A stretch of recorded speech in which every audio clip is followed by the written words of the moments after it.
Good evening, and thank you all for being here and giving me the honor of maybe an hour of your time, very precious time. It's always very embarrassing to come on stage after the words of introduction that Pramod Sinha invariably says about me. So I'll put that aside. It's become part of our friendship now. So I'll just go straight into the talk. In 1909, coming back on a ship from London, in a spate of 9 to 10 days, Gandhi composed a text in Gujarati. It was written on the note paper that the ship had provided in the cabins. He returns to India to strike roots here. He does a number of things, 3 things at least, that are important. One, he gives his word of honor to his political mentor, Gopal Krishna Gokhale, that for 1 year he is not going to speak on any public matter. Complete silence. Gopal Krishna Gokhale said, watch, see what's going on before you jump into the fray and pass an opinion. So for 1 year, he maintained public silence. That's one thing. Second, he completely transformed his image. Never again would he ever wear Western clothes or any kind of Western attire. The Gandhi that we know, when we think of Gandhi, the figure that comes to our mind, bare-bodied man, tonsured head, a cloth around his waist, shaft in hand. That's the Gandhi that he makes himself to be. This is also a statement of identification. Gandhi is making a statement through his own appearance. He's making a statement that I am trying to make myself like the commonest Indian. I am no longer the Europe-returned barrister. I am no longer XYZ. I am just the commonest Indian. And this came out in a very dramatic way. Before I come to the third point, I just want to flash forward a little bit to illustrate what I'm saying. This came out in a very dramatic way in his first trial in Ahmedabad in 1923. We'll come back to this trial. So Gandhi is on the dock, and following court protocol on the first day of the trial, this is how the trial proceedings open. The judge says, your name, Mohandas Karamchand Gandhi. Your occupation? Gandhi says, stunning the judge, stunning the entire courtroom, and stunning, in fact, most of India. He said, farmer and weaver. He could have said, I'm the undisputed leader of the Indian National Congress. He could have said, I'm a barrister at law, and you can check my record in South Africa. A few weeks before, a Christian missionary had called him the Christ of the 20th century. He made no such claims. He simply said he was farmer and weaver. He was making a statement. He was announcing to the people of India that I stand on trial as one of you. It's not I that I am being tried today. All of India, farmers and weavers, millions of them across India, are also being tried. I am just standing here as one of you, as one of your representatives. A clear statement of identification, a process that he started by transforming his physical appearance and his attire appearance, if you like. The third thing he did, and this is very important and so typical of Gandhi, he actually, for 1 year, traveled in India. This is, if you like, Gandhi's Bharat Darshan or Gandhi's discovery of India. And he didn't travel to the cities. He did, but not all the time to the cities. He used cities as places to just transit. He went into the deep interiors of India, the interiors of India about which he had written in the Hind Swaraj. It's as if Gandhi was going out to see what he had written. Did it hold? Was it factually correct? Was it just a pure idealization on his part? So he went walking, bullock cart, most of the time walking, because he was going to places that didn't even have proper roads, no transport, no railhead. And in one such moment of travel, he was in a city called Patna.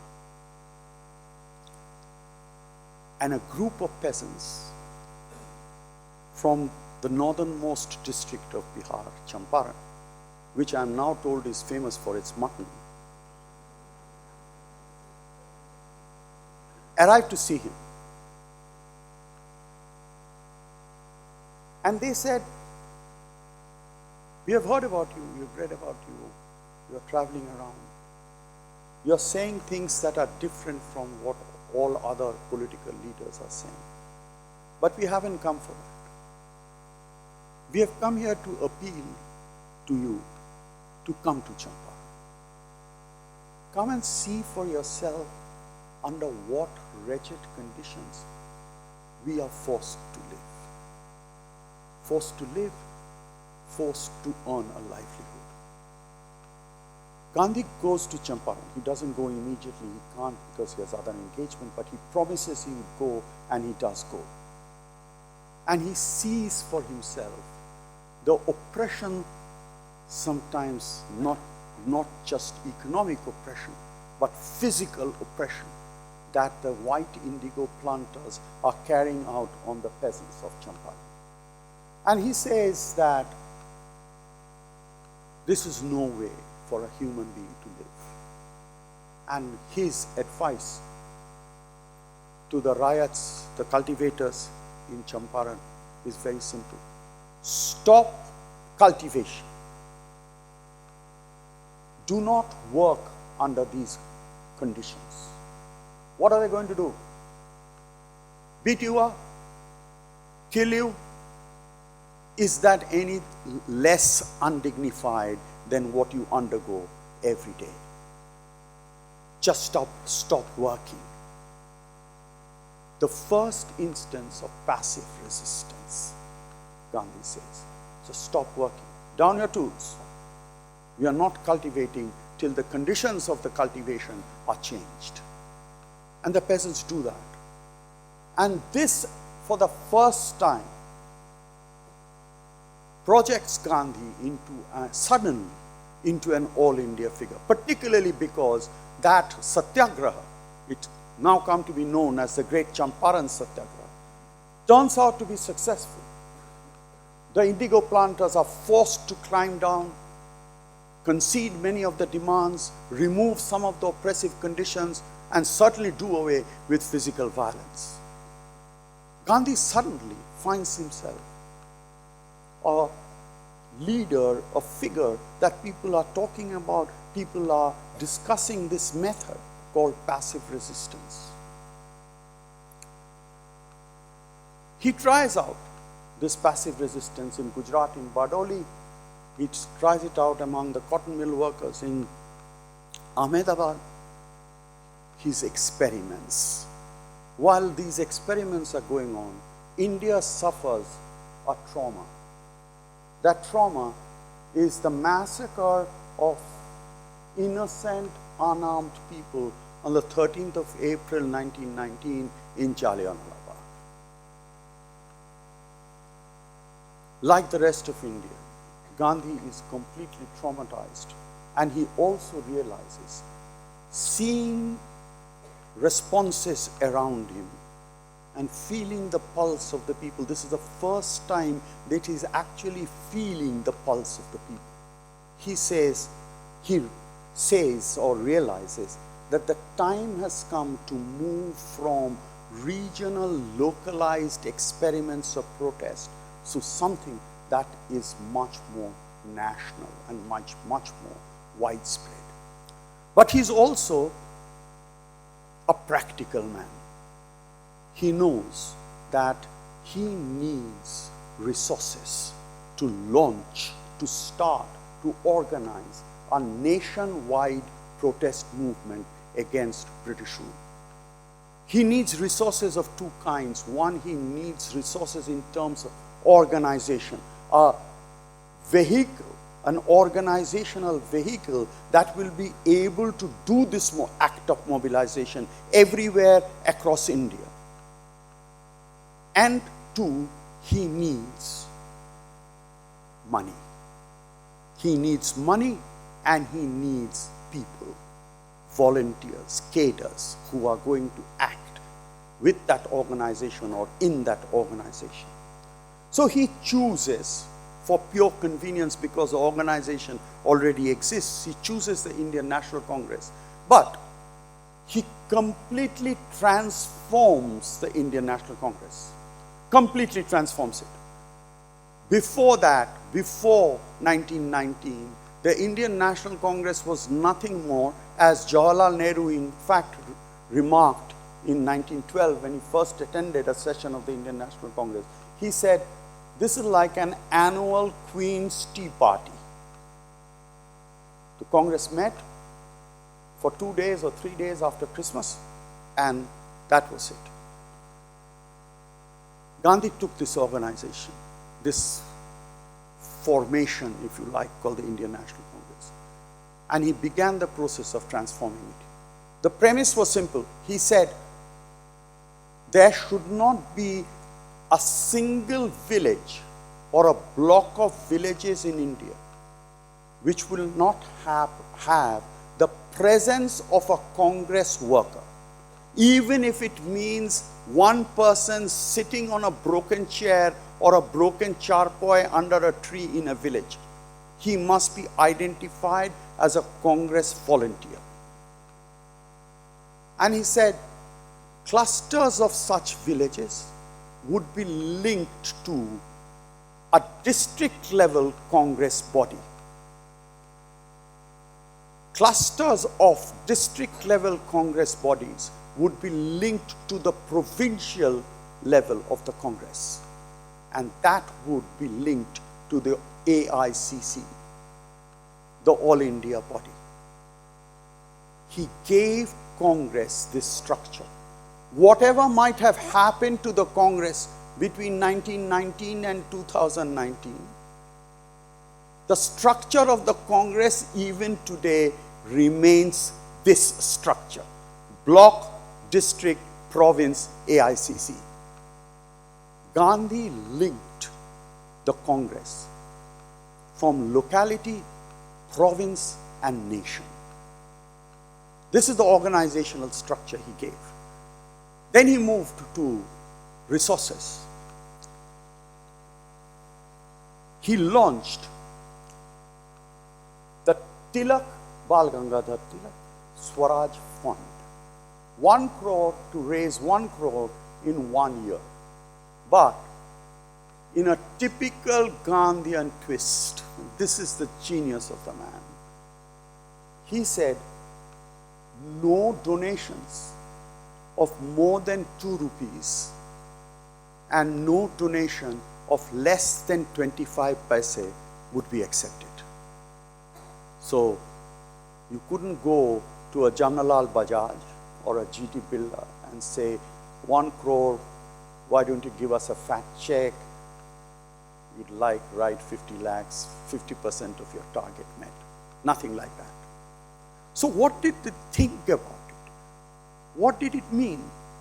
That solitary figure under a tree, sitting under the charpoy, with a tin box, would go every morning to the cha shop, to the mudikhana, and he would say, Tilak Swaraj Fund, Mahatma Gandhi has started it, I am a representative of the Indian National Congress, why don't you give me some money, 4 annas to 2 rupees.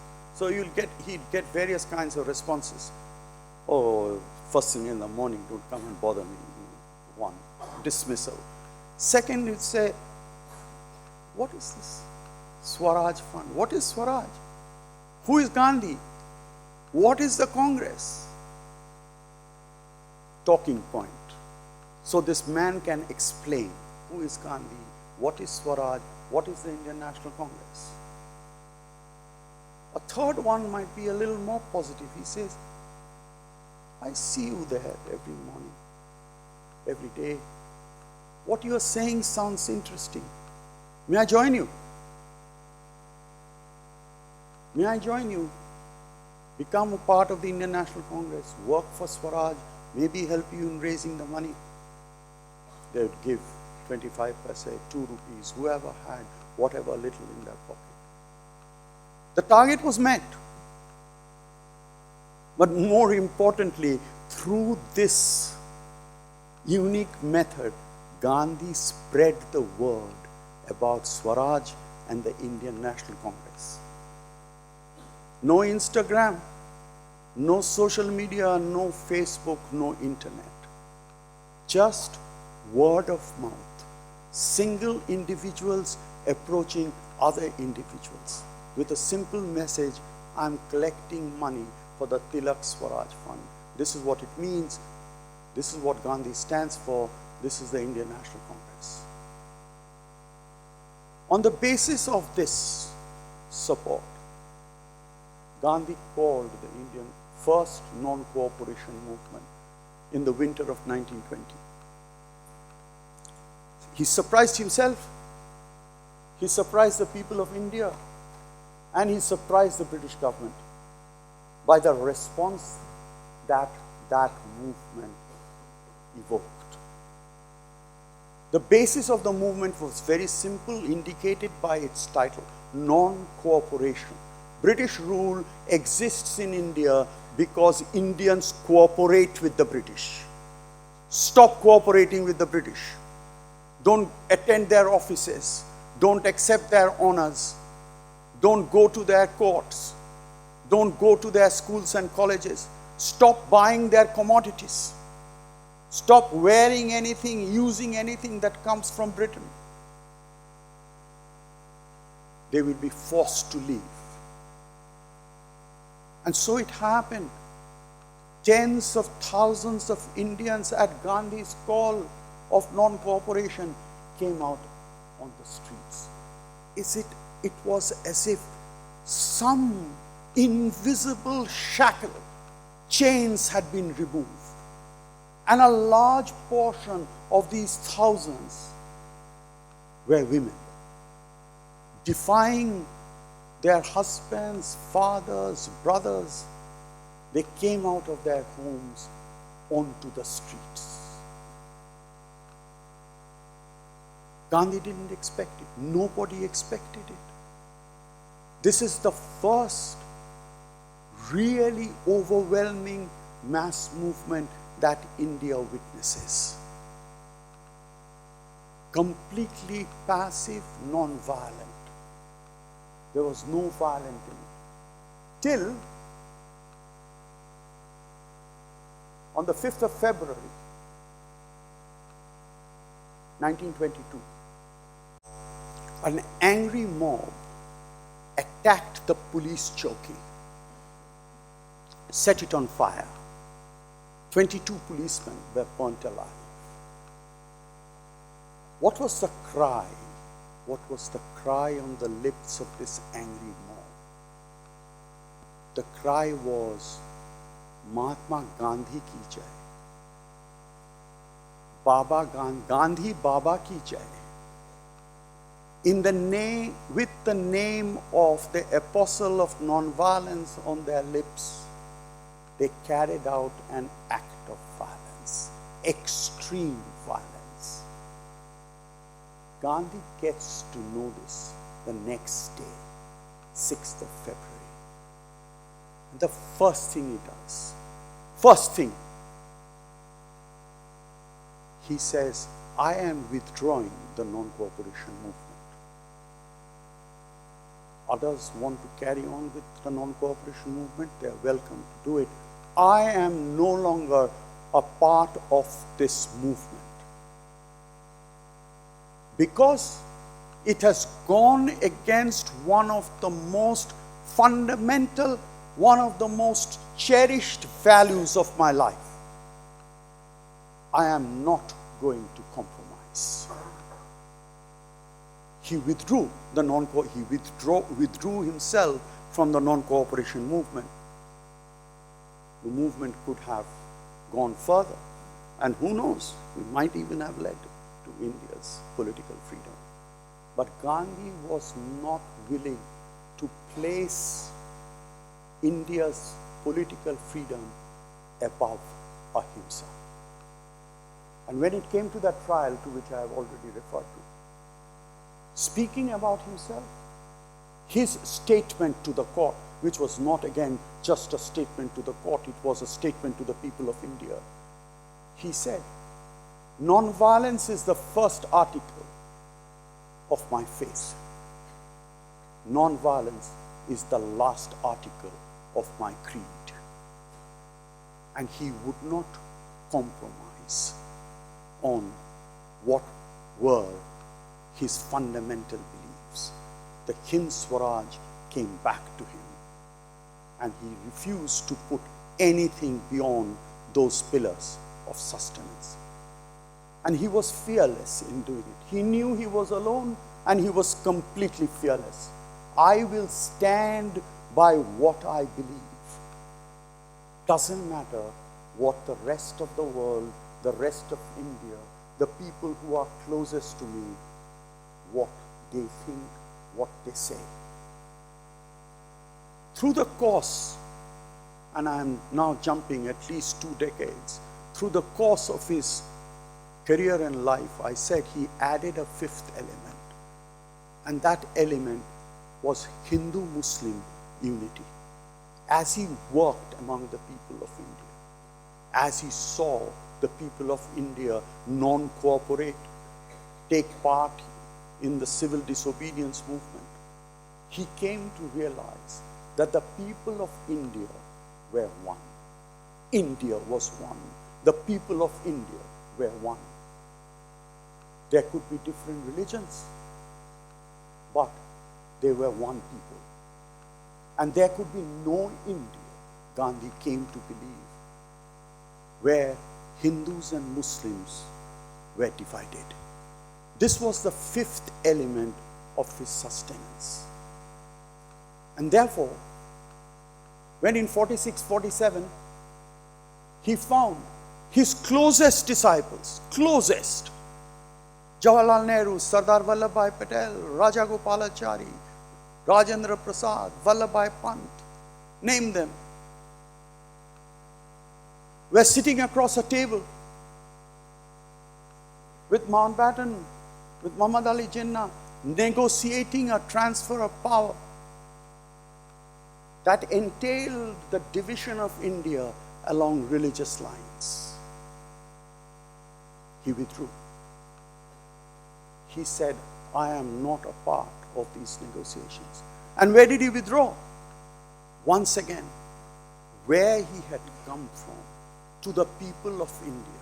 He withdrew into the most obscure part of Eastern Bengal, which had been scarred by the worst kind of communal violence.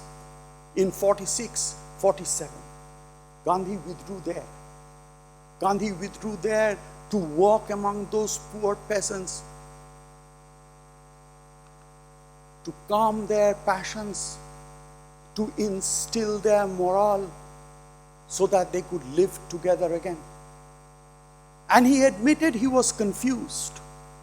His secretary with him, Nirmal Bose, the famous anthropologist, writes in his diaries that he could hear Gandhi in the middle of the night pacing that little room in the hut that he lived in, muttering to himself, "Kya karu? Kya karu?" And there were letters from Nehru.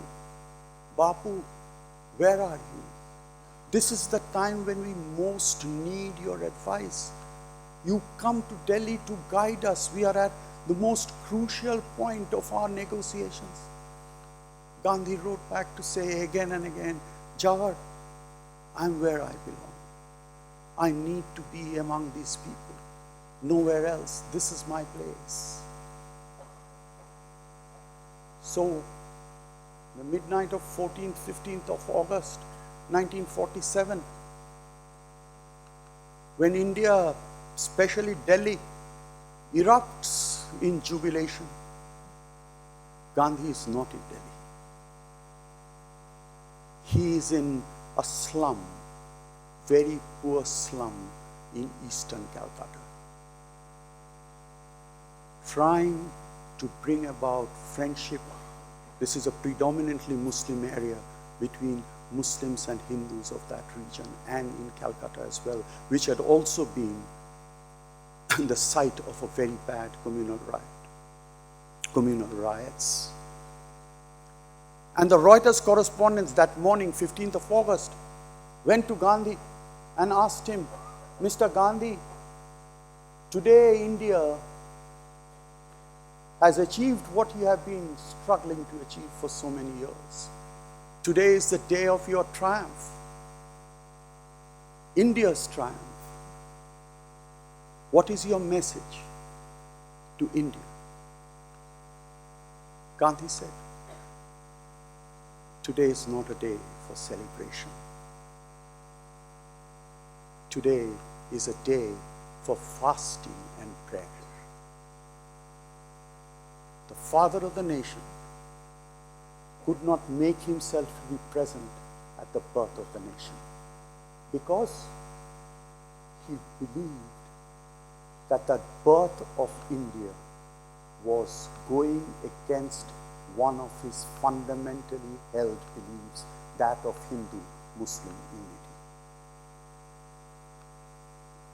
He comes back to Delhi only in late 1947. And around this time, he wrote to his devoted disciple, Manu Gandhi, his grandniece, in fact, placing on her shoulders a very, very onerous responsibility. The letter runs something like this. He said, "If I am to die of a long and lingering illness, it is your duty to tell the world that I was a fraud and an impostor. And if you do not do that, I will be very unhappy wherever I am. But if I were to die with the word, name of God on my dying lips, you will know that I was what I strove to be, a seeker of truth." On the 30th of January 1948, in Birla House, he was sitting on the floor, having a very, very involved and somewhat agitated for Gandhi discussion with Sardar Vallabhbhai Patel. There is no record of that discussion.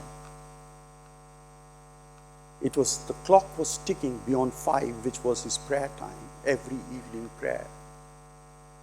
And Manu and Abha, who he called his timekeepers, were standing behind Vallabhbhai Patel, facing Gandhi, and pointing to his clock to tell him that it was 5 o'clock and beyond 5 o'clock. But they were so involved that Gandhi didn't quite notice those gestures till he himself saw the time. And he said, "Sardar, go now. My prayer time has come. We will continue this discussion tomorrow." Sardar leaves and he gets up, takes the shaft in his hand, and with Abha and Manu on either side of him, he walks to the prayer ground And if you go to the Gandhi Smriti Museum in Delhi, they have very poignantly marked that path that he took. And as he walked down that path, he was chiding his timekeepers. Why didn't you tell me it was past 5 o'clock? He kept telling them. And Abha and Manu kept telling him, Bapu, he pointed to the clock. But you were so involved in your discussion with Sardar, you didn't see us. Gandhi shook his head and he said, no, you should have stopped me. You know, I hate being late for anything. You know, I hate being late for anything. As he said that, a man pushed himself in front of Gandhi, and Manu Gandhi tried to stop him. He pushed Manu Gandhi. The rosary beads fell from her hand. The Bhajanavali fell from her hands. And he shot Gandhi thrice at point blank range. Gandhi fell, and Manu was the eyewitness who heard the words of God from his dying voice.